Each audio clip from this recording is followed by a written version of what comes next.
Oke, halo semua, gue Novia dan pada kesempatan kali ini gue pengen ngomongin salah satu buku yang cukup memberikan gue fondasi tentang perencanaan keuangan untuk diri sendiri, untuk pribadi. Jadi sebenarnya gue tuh punya CFP, nanti gue kasih deh di deskripsi kalau keanggotaan CFP gue masih aktif. Jadi makanya gue beberapa kali juga suka memberikan semacam konten terkait perencanaan keuangan pribadi. Jadi di buku ini seperti pada judul video ini, gue mendapatkan 3 ilmu penting dari sini, dari buku yang judulnya tuh jujur kayak awalnya gue kayak ini get quick rich kah atau cuma baloney kah, cuma omong kosong, tapi sebenarnya menurut gue ini buku yang oke banget. Bisa menjadi fondasi sekali lagi. Nah, jadi ada 3 poin utama gue akan kasih tahu dulu yang gue bener-bener pegang banget dari buku ini. Yang pertama adalah mau menjadi seksi atau kaya. Terus yang kedua, cara menggunakan kartu kredit yang tepat. Dan 3, cara membuat pengeluaran kita menjadi efisien dan efektif. Jadi efisien dan efektif di sini tuh berarti kita tetap fokus pada pengeluaran yang primer, yang penting-penting, tapi di sisi satu pengeluaran untuk hal-hal tersier seperti hal yang kita suka, mau itu hobi, mau itu liburan, itu bisa tetap jalan juga. Jadi kita mulai dulu dari yang nomor 1, mau menjadi kaya atau seksi. Ini sudah terlihat banget lah ya dari judulnya, karena ini juga kan ditulis oleh Bapak Ramit Sethi sebagai penulis buku ini, sebagai pembuka. Jadi sebenarnya dalam hidup kita nih, kita tuh mau terlihat seksi, terlihat baik, atau sebenarnya beneran kaya. Itu dulu deh. Jujur, kalau gue sih maunya terlihat kaya ya. Bukan terlihat kaya, gue maunya kaya lah. Gue nggak mau kalau misalkan terlihat bagus doang, tapi sebenarnya nggak ada isinya. Nah, kalau misalkan kaya, yang gue tangkep juga di sini ya berarti kita punya kemampuan untuk membayar segala kebutuhan primer, sekunder, dan bahkan tersier. Terus, kalau menurut gue juga, kalau misalkan sudah kaya, tanda kutip, atau dengan kata lain sudah cukup mampu untuk membayar semua kebutuhan itu dan bahkan keinginan yang sebenarnya gak penting-penting banget, berarti kita udah cukup lah, udah lebih dari cukup malah. Dan kita tentunya jadinya punya pilihan untuk membuat diri kita terlihat lebih cakep, terlihat lebih seksi. Seperti itu. Nah, kalau misalkan cuma terlihat seksi atau terlihat cantik atau cakep, tapi sebenarnya mungkin tidak benar-benar ada fondasi keuangan yang baik, mungkin takutnya nanti di masa yang akan datang malah jadi tidak baik. Mungkin di masa sekarang oke, terlihat bagus, dipandang orang baik juga kalau dari luar, tapi sebenarnya dalamnya tidak secantik paras luar. Dan ini gue pegang banget nih ilmu yang ini. Karena jadi pegangan gue banget sih. Tentu siapa sih yang nggak pengen terlihat seksi dan cantik atau ganteng ya kan? Cuma balik lagi, harus tahu prioritas.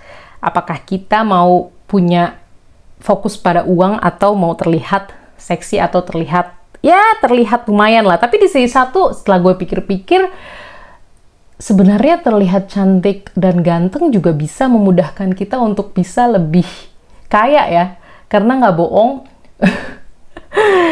ya mungkin ada data atau jurnalnya juga ya, cuma ini asumsi gue aja sih. Asumsi gue emang biasanya orang yang parasnya lumayan, yang biasanya di atas rata-rata, itu hidupnya akan biasanya lebih mudah jalannya. Ya mungkin nggak salah juga ya. Dan tentunya dari situ mungkin kemungkinan untuk bisa menjadi kaya atau lebih punya kemampuan finansial yang lebih baik juga lebih tinggi. Cuma menurut gue ya udahlah, pada dasarnya kalau rata-rata ya itu kan mayoritas ya. Mayoritas orang sebenarnya biasa aja kok parasnya. Tapi ya balik lagi, tinggal bagaimana kita memanfaatkan apa yang kita punya selain mengandalkan paras, tentu saja kemampuan bekerja, kemampuan belajar, dan akhirnya kemampuan-kemampuan tersebut bikin kita bisa mencapai tujuan finansial yang kita mau. Atau mungkin tujuan kita untuk bisa menjadi lebih cantik atau ganteng. Jadi ya, kalau bahasa Inggrisnya it goes both ways kadang. Tapi tentu prioritas kita janganlah kita terlihat kaya gitu. Harusnya beneran kaya. Oke, terus yang kedua, menggunakan kartu kredit dengan baik. Jadi jujur, di buku ini gue belajar banget tentang kartu kredit. Gak bohong, kayak gue lebih banyak belajar kartu kredit di sini daripada di buku-buku lain atau di laman-laman lain. Karena di sini tuh bener-bener diajarin step by step. Bahkan sesimpel menegosiasikan biaya annual fee kartu kredit kita. Gue kalau nggak salah ya, hampir semua kartu kredit gue tuh udah nggak ada annual fee-nya. Dan gue salah satunya belajar dari buku ini juga. Cara bagaimana kita harus berani menelpon pihak kartu kredit untuk mengurangi annual fee. Terus juga mencari kartu kredit yang cicilannya 0%. Kalau bisa tuh kita nyicil di kartu kredit, jangan yang ada bunganya, meskipun bunganya 0,5%. Gue tuh kalau udah lihat 0,5% aja udah males banget. Kayak, enak aja, gue nggak mau enak aja bikin rugi gue. Makanya gue kalau pakai kartu kredit dan gue mencicil, gue hampir pasti menggunakan yang 0%. Terus, gue lupa ini sebenarnya ada di buku atau enggak, cuma kalau nggak salah dari sini, gue tuh jadi belajar juga untuk bisa mengoptimalkan kartu kredit kita. Misalkan kita punya cicilan, kita harus membayar 1 juta. Terus di kartu kredit A, kita ada pilihan untuk mencicil 1 juta tersebut ke 3 bulan misalkan. Jadi kurang lebih per bulannya kita akan bayar Rp300.000. Nah, kita jangan abaikan cicilan tersebut, tentu saja kita harus bayar, tapi kita bisa mengoptimalkan uang kita yang mungkin kita punya ya 1 juta cash, tapi 1 juta cash itu kita mungkin taruh dulu lah di USD atau mungkin taruh dulu lah di reksadana uang atau sebagai macamnya, dengan harapan kita tuh sambil nyicil, sambil investasi. Nah dari situ dari situ syukur-syukur kalau emang untung ya. Ini kan sebenarnya namanya investasi, kita fluktuatif ya, kita nggak pernah tahu apakah kita akan beruntung atau nggak. Cuma dari uang yang udah kita puter dulu ke USD atau mungkin ke reksadana atau investasi lainnya, kita tuh bisa bayar cicilan kita yang 3 bulan tadi dari situ, dan sisanya kan lumayan buat jadi imbal hasil investasi kita. Cuma ya balik lagi ya ke kepercayaan masing-masing. Kalau misalkan teman-teman dari awal pun udah nggak percaya atau mungkin nggak mau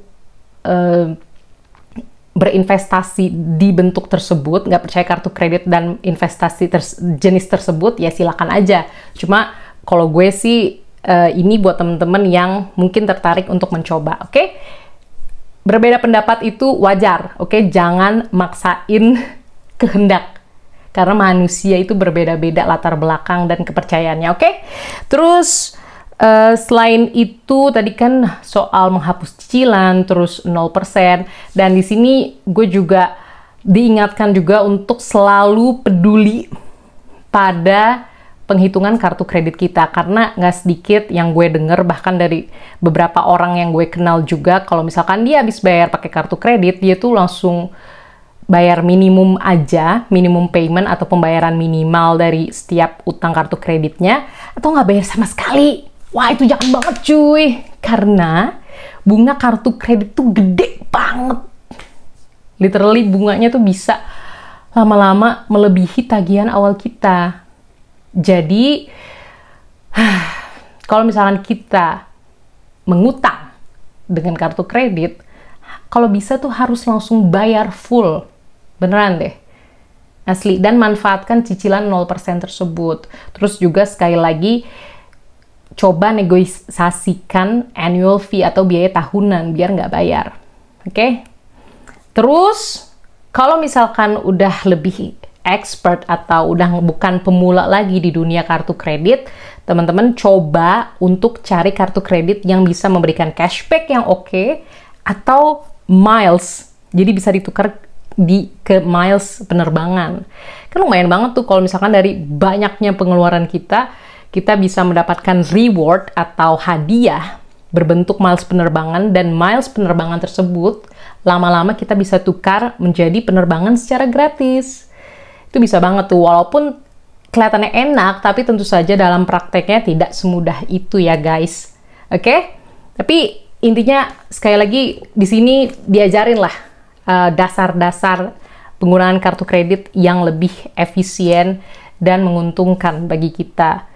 Sekali lagi memang gak sedikit yang punya stereotip jelek pada kartu kredit. Cuma kalau menurut gue pribadi, kartu kredit itu kayak pisau. Kalau misalkan kita tahu cara menggunakannya dengan baik, dengan efisien, dengan efektif, kita bisa menggunakan pisau untuk memotong daging atau sayuran dan dari situ kita bisa membuat masakan yang enak yang akhirnya membuat perut kita kenyang. Oke? Tapi ya kalau punya tapi kalau kita tidak menggunakannya dengan efisien, ya bahayalah pisau. Sama lah seperti kartu kredit. Oke? Terus yang ketiga, ini juga penting banget nih. Pengeluaran yang efisien dan efektif. Jadi gue kasih latar belakang sedikit. Gue tuh anaknya suka banget liburan. Asli, beneran. Gue mungkin nggak terlalu suka ngoleksi album atau mungkin sepatu atau mungkin jersey sebegitunya yang bener-bener kayak, kan beberapa orang beli jersey vintage sampai 1 juta 2 juta tuh mau keluar duit. Cuma kalau gue tetap mau punya jersey, cuma mungkin kayak kalau bisa yang diskon, nggak segitunya. Tapi kalau liburan, gue tentu mencari tiket yang paling murah, tapi yang paling murah pun kalaupun masih agak mahal, gue nggak apa-apa bayarnya kayak gue dengan senang hati. Intinya gue nggak masalah untuk keluar dana lumayan gede di liburan. Tapi tentu saja liburan itu kan sebenarnya kebutuhan yang bisa dibilang cukup tersier. Sebenarnya kalau kita tidak liburan pun dan kita menikmati hidup kita di rumah, itu juga fine-fine aja sebenarnya. Cuma kan gue seneng cuy, gue mau liburan. Nah, untuk mengatasi masalah yang bisa ditimbulkan kalau kita terlalu mementingkan pengeluaran pada liburan yang begitu tersier, kita harus peduli juga pada pengeluaran primernya atau sekunder kita. Dan di buku ini, Bapak Ramit Sethi itu memberitahu, intinya kita tetap aja nggak apa-apa mau liburan, kayak mau ngoleksi sepatu, mau ngoleksi jersey, mau beli kopi hampir setiap hari, terus berkali-kali, boleh aja, nggak masalah. Tapi kita harus bisa identifikasi pengeluaran di pos mana yang bisa kita kurangi secara maksimal. Misalnya nih, gue udah tahu gue suka liburan, dan gue nggak masalah kalau misalkan belanja baju gue dikurangin. Kayak makanya kaos gue tuh ini aja. Bahkan kayak kaos gue tuh kayak kaos panitia, kaos kerjaan. Jadi gue berusaha sebisa mungkin untuk nggak beli baju. Nah, makanya gue memaksimalkan untuk mengurangi pengurangan